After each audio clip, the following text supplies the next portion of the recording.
My Patreon family, what's good? I'm back with another tutorial. Today we're going to be working on how to make neon colors. As you guys could see, I'm in the process of making this air sign here in the back a neon color as well. This is kind of what the final product will look like. As you guys could see, it's going really nicely. Honestly, guys, I haven't even done anything here to accentuate the colors. No filters, no nothing. So I think, as you guys could see, it looks really bright. It's really almost like it's illuminating with the light, but it's actually just paint. So let's get into this tutorial. As you guys can see here, I've already masked off all of the sections that I do not want to get paint on. My first step should actually be to get a nice white base in the section that I want any of the neon colors to be. So for example, here you guys can see that I taped off right here and then right at the brim, and I had this whole section in white, and once it's white we're going to jump to the next step. Okay, as you guys can see here, this is not white, so I'm going to have to start with that first step. I do have a little bit of masking off that I need to do around the section, so let me go ahead and mask that off first, and then we'll jump into the tutorial. First, let me go over what I'm using today. We've got Alpine White by Alpha Flex.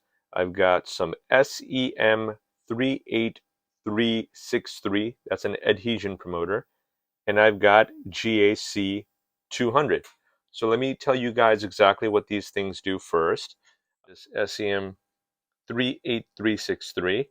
What I like to do is, first off, shake it really well, and then just lay a nice little thin layer of this on. Okay, what that does is it helps any kind of paint stick to things like rubber, stick to things like plastic. It is very strong in odor, so you definitely want to have some ventilation in the room. Okay, next thing I'm going to do is I'm going to mix both Alpha Flex, Alpine White, and GAC 200. Both of those together, I'm going to do a 50-50 mix. It is already in my airbrush. Unfortunately, I have a little bit of pink left in there too from my previous shooting, but that's okay. The main point is we're going to start to lay out layers of white here. It'll eventually turn white. I just want to make sure that you guys know that starting with a little pink is okay if you're trying to get this kind of an effect. All right, guys, layer 2 is now down. You can see that now we're starting to get to more of a white color. And this is where things are going to take a little bit of a twist, and I'm sure you probably didn't expect this. And you might even think this is a little counterintuitive. But the next step I'm going to do is I'm going to take a Q-tip. I'm going to put a little bit of acetone on it. So let's go ahead and drop some acetone. So I have acetone here on my Q-tip.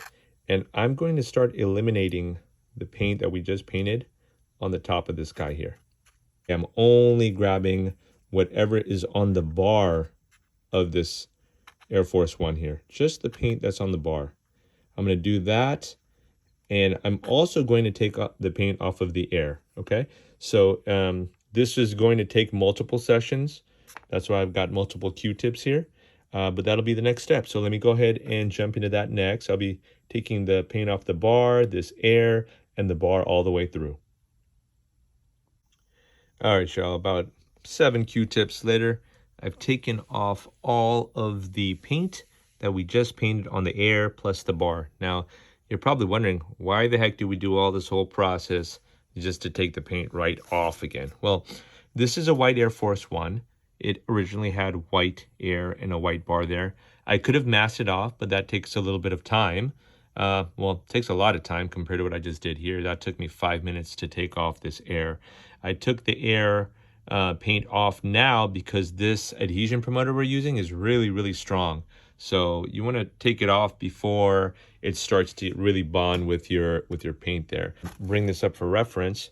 You can see that the middle bar is a all ultra white kind of a color, and then the bars around it are that really nice neon color to it. Now the neon colors, you need to have something dark around them. If you really want to have this nice effect, what you want is for either a dark, a black, a navy blue, something that's really dark, because What happens then is if you have something dark next to something really, really bright, then whatever is really, really bright is going to look even brighter, okay? So the next step here, because I've now eliminated most of the paint off of that air, I'm just going to give this one more layer because I could still see that there are pieces that are like kind of a light pink. I want to get them to be a little bit more brighter before I start applying our neon, okay? So third layer in, you may not need to do a third layer. In fact, if you wanted to keep all this on here and paint the air in white afterwards, you can do that too. This is just my preference, and this is just another method I'm teaching you guys. I don't like to keep paint on shoes if originally it was already white. Why would I want to add paint that could possibly chip later, right? All right, y'all, third layer is down. Still has a little bit of a light pink to it, but that's okay. I'm happy with it just being filled. Again, if you already have it in white, you don't have to go through that whole process of painting it white. I just kind of did a reverse step and I painted the whole sole black in the beginning. I probably shouldn't have done that. But it's all good, you know. You learn and you keep going. Next, I'm going to be using a neon Rio red. This guy right here gives a really, really nice pop, as you guys could see here in the front. So that's what I'm going to use next on this section. And again, all we're going to do is paint the entire section in this neon Rio red, get it nice and bright.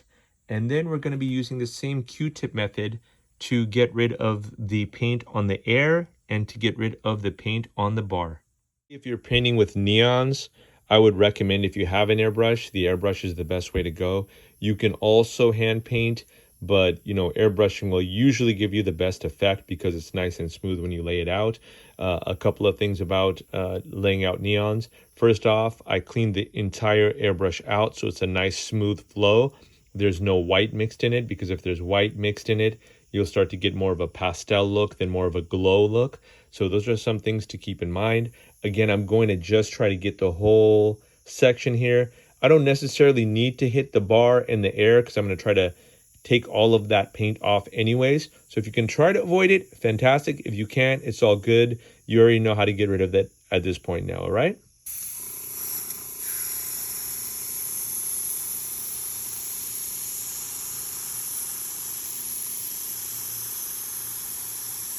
Immediately coming out, you can see how bright it is.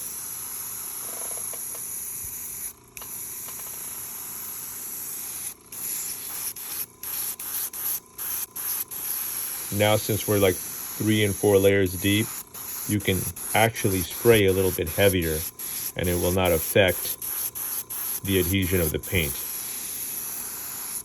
Ideally, the first 3 layers or so, you want to have nice light coats, almost giving the shoe an opportunity to bond to this paint. So let me go ahead and lay this out and then we'll go over the next step. All right, y'all, all peeled off.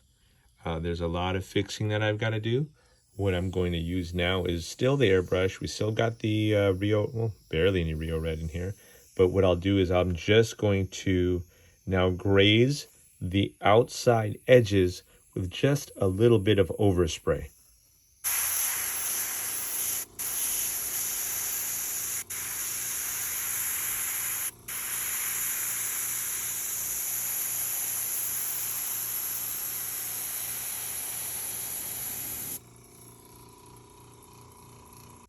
All right, y'all, last step. Probably never seen this before, so I'm going to introduce it to you guys. Just a heads up, this is not for wearable sneakers or customs. This is for art only. This is called Musso Black. Musso Black is supposed to be one of the blackest blacks on the entire market. And so what we're going to be doing here is, because I told you guys we're going to do a little bit of overspray. Now we're going to define the outer edges here. So you'll see that anything that looks like we oversprayed a little too much, I'm going ahead and using Musso Black just to fade it back in a little bit, okay?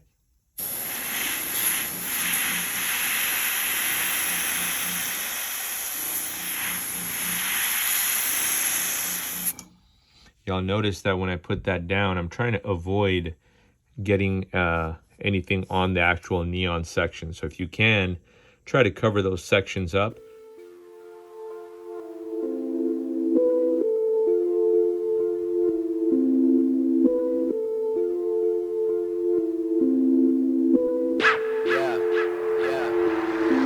Hey yo, my OG told me slow it bros if dreams are flowing global ocean. Still stuck at local notion, want some shows in Nova Scotia. Training like that locomotive once, almost overdosed it punch. Made for runny noses, praying that he keep me floating lunch. Pay that money, Otis Dunce, blazing strange aromas, day to day they stay in coma.